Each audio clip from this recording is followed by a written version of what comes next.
Metro 3 मध्ये अखेर वोडाफोनचं network उपलब्ध. भुयारी मेट्रो प्रवासादरम्यान नेटवर्क मिळत नसल्यानं प्रवाशांमध्ये नाराजी होती. म्हाडा नो ब्रोकर मॅजिक ब्रिक्सच्या धर्तीवर रेंटल पोर्टल लॉन्च करणार. आता सर्वसामान्यांना त्यांच्या बजेट आणि पसंतीनुसार राज्यभरात भाड्यानं घरही उपलब्ध होणार. पुणे महापालिकेचा ढिसाळ कारभार समोर. कात्रज परिसरात 27 दुकानांमध्ये शिरलं ड्रेनेजचं पाणी.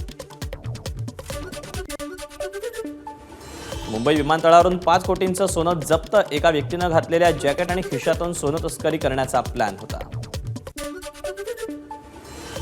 सोलापूरच्या अक्कलकोट रोड MIDC भागात कारखान्याला भीषण आग. सेंट्रल इंडस्ट्री कारखान्याला मध्यरात्री 3च्या सुमारास आग लागली होती.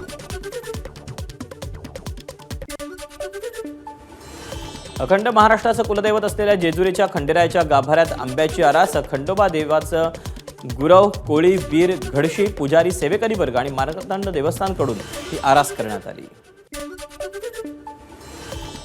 जामा मशीद आणि हरिहर मंदिर प्रकरणावर उद्या सुनावणी. अलाहाबाद हायकोर्ट उद्या निर्णय देणार.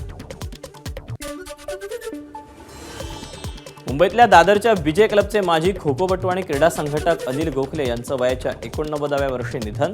मुंबई खोखो संघटनेच्या कामकाजावर प्रमुख कार्यवाहक म्हणून त्यांनी ठसा उमटवला.